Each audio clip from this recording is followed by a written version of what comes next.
Hello and welcome. This is Lita Downs from the Center for Faculty Excellence, and I am here today to moderate the session, The New Prospectus Format to Support Student Progress. This session was originally presented at our virtual 2020 Summer National Faculty Meeting, and I'm thrilled today to have our original presenters back with us, Dr. Carla Filippo, Dr. Magdalene Agart, and Dr. Michelle Brown. At this point, I'm going to turn things over to Dr. Michelle Brown to get things started. Welcome again. Thanks, Lita. So to kick things off today about the new Prospectus Form, we're going to give a little bit of background for this new form.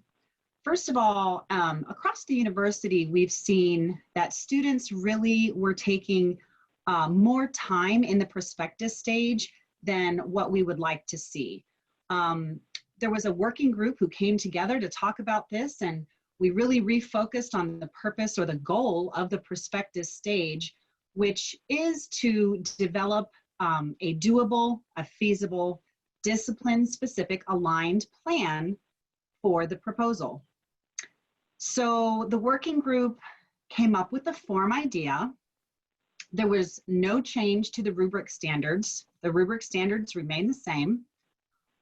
And at this time, there are actually 4 prospectus forms approved for use: PhD form, DHA, DIT, and social work. Oh, and now EDD. Actually, there are 5 programs now that have prospectus forms.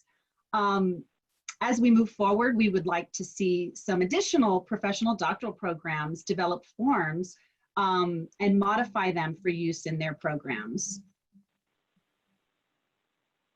So the form itself, you'll see a little snapshot, but Magdalene and Carla are going to share actual forms, completed forms with you shortly. But you can see that snapshot. And basically, it's an updated and very intuitive, easy to use. It's kind of an all-in-one format.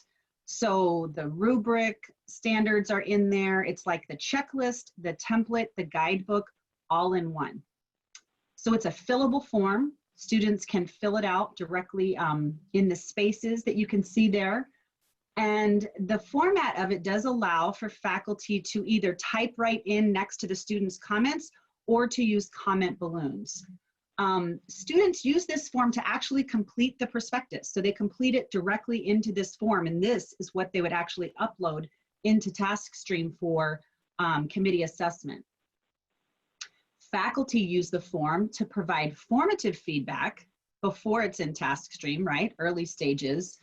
But then again, like I said, this is the actual document that would get submitted in my DR for evaluation.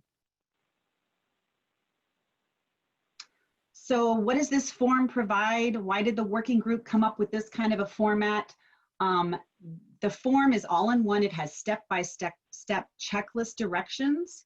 It has very detailed content guidance. There are examples and hyperlinks to examples and resources. There's research, design, alignment, content, and support, links to methodology support for research, design, alignment, etc. Like I mentioned, some links to key resources, the rubric standards. It's truly, truly an all-in-one. And when we presented this session live at National Faculty Meeting, we did some polls, and some of the feedback that we received, like what is something that's difficult for students at the prospectus stage, the answer we got back overwhelmingly was alignment. So that research, design, alignment really does seem to be a problematic area. So we're hoping that what you see today and in using this form in the future, you'll see that that's really being addressed. Okay, wonderful. So let me go ahead and stop sharing, or not stop sharing, but I'll go ahead and pull up the example of the PDF file. So in the PhD in Management program, we have already started to utilize the forms in the soft launch for our program. And some of the things that I wanted to share with you are the differences between what was originally in the narrative format versus what is now in this new form style prospectus document. And one of the things that has been added is that the background of the literature, which tended to be toward the middle of the narrative, is now up front. And we're asking also that the students provide us with a couple of samples. A couple of samples. Students are able to put in tables into that yellow, where you saw the yellow highlighting. They are able to, within that that area, they can put in a small table similarly to what you're seeing right now on the screen.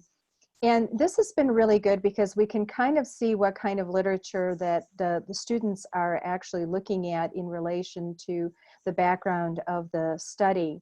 And the other thing that is very important is that it could be it could actually be a narrative similar to what you see up above. And the next section actually is also very important because it includes, and I'm going to just click up here a little bit, it includes the brief annotated bibliographies similar to what the narrative had.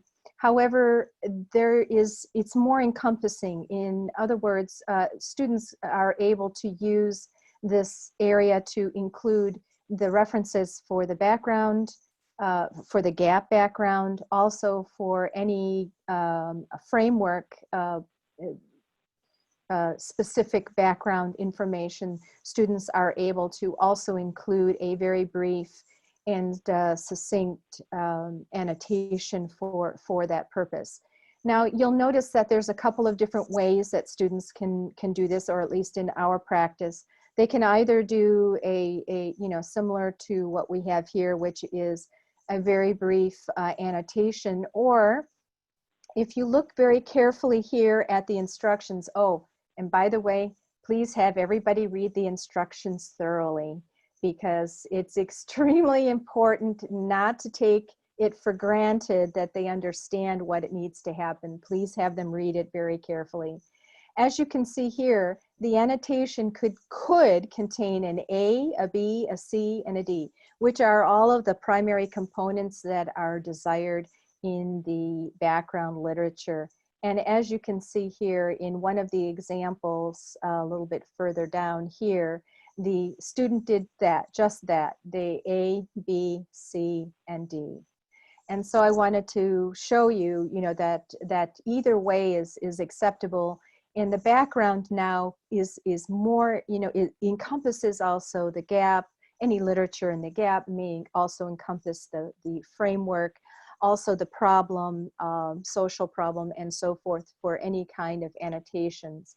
This is also very handy. In the next section, students then are able to describe the social problem, and this is very so it wants to jump. So and what this student did anyway, even though we told the student that they didn't need to put the references if they put it in the background. So in other words, they didn't need to do double work. If they actually annotated the references for the social problem, or for the specific problem, or for the gap, or for the framework, they didn't necessarily need to have the reference here. However, it's okay, right? We're not zinging them on it or anything like that. If the student felt that they wanted to reinforce what the references were that absolutely related to their social problem, I think that this is a fairly good way of doing it. Students actually, and faculty, from my perspective, I can go and quickly look at them to see the quality of the literature that they're using and so forth. So in each of the sections, you will notice that the references, there's no reference section at the end, that they should be inserted as appropriate in the various sections. The other thing that is a little bit new is that we do have the gap of the, it's not new, meaning that it's called out by itself. And a lot of these also have stem sentences, which are important for students to follow through and use as well.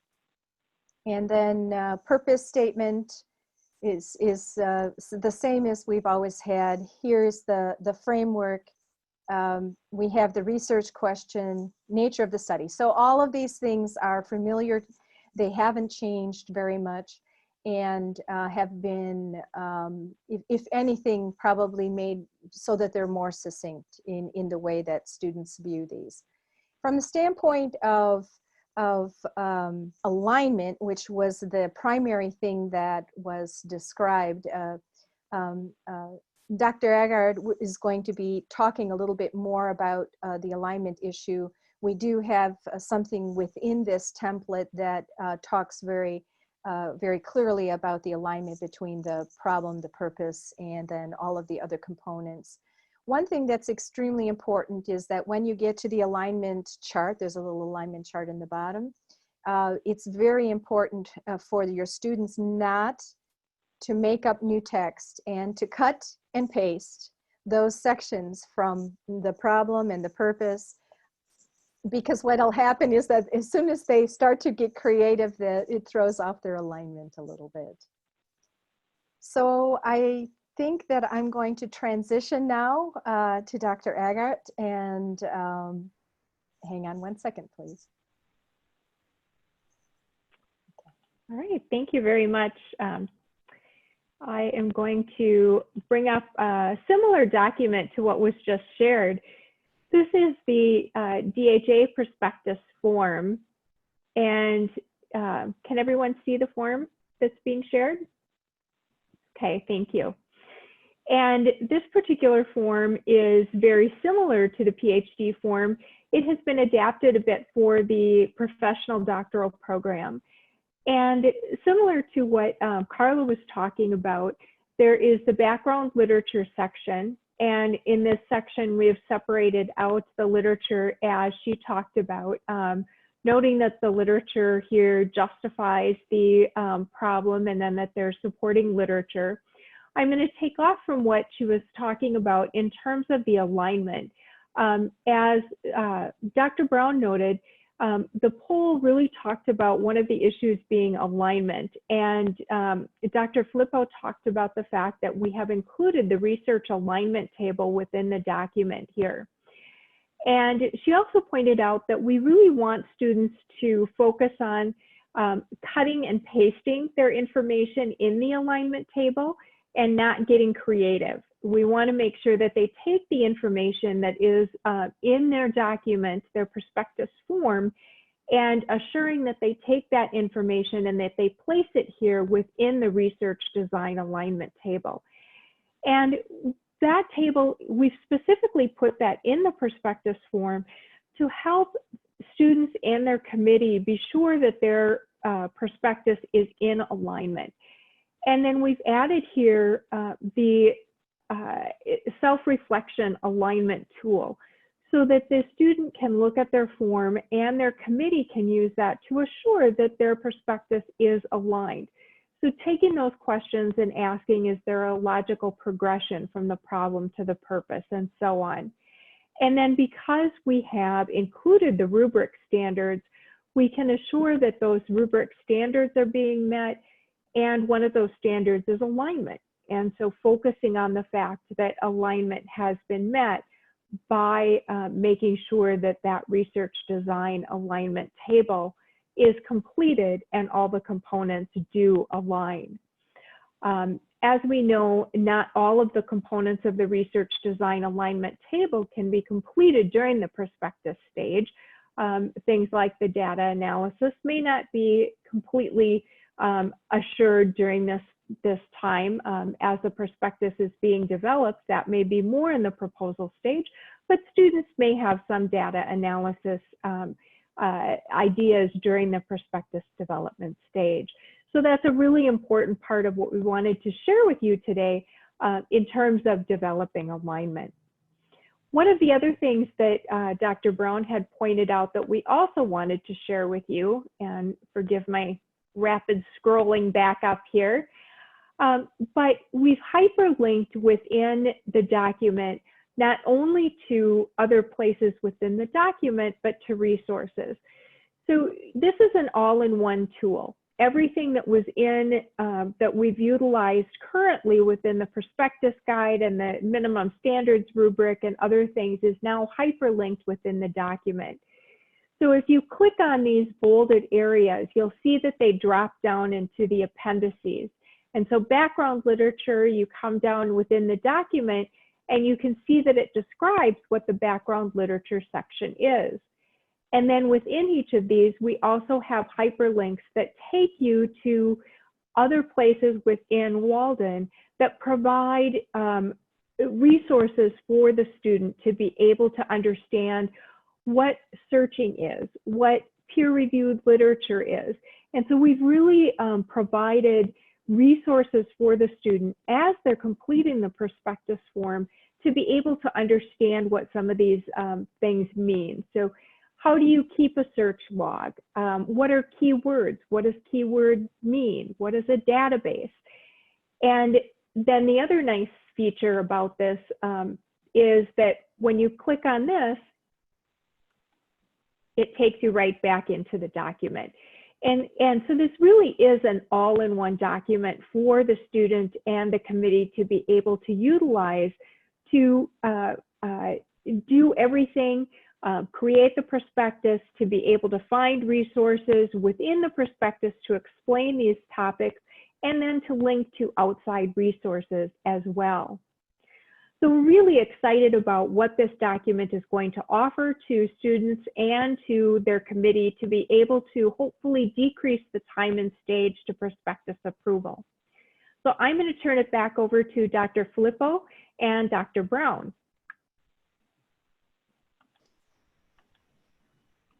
Thank you so much. We're going to pull up the last couple of slides that we have for you today.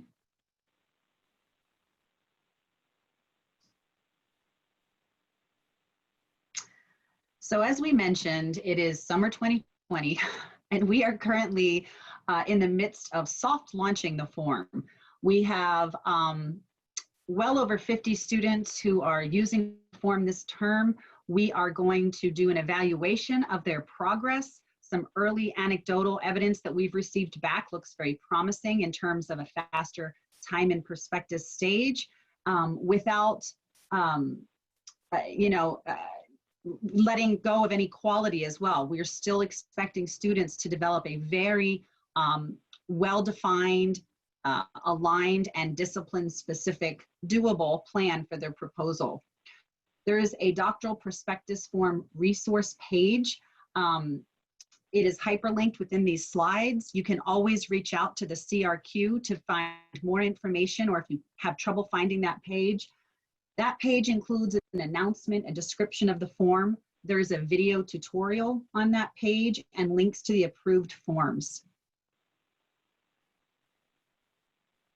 So we want to really thank you for watching this session. We were very pleased to present it at National Faculty Meeting and pleased to present it again to you today. And again, there's that CRQ email if you have any questions. My co-presenters, would you like to say a few words? Sure. So far, so good. I have one student currently working on the prospectus in the form.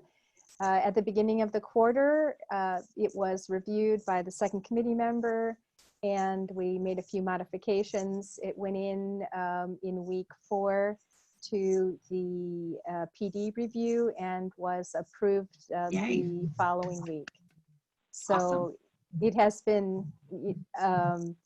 has been a lot easier for students to conceptualize and become extraordinarily specific about what their study plans are, what the plans are.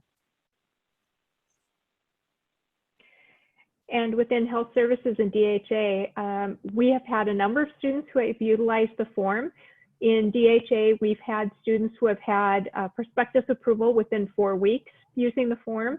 I've had one student in PhD in health services who had prospectus approval within 6 weeks.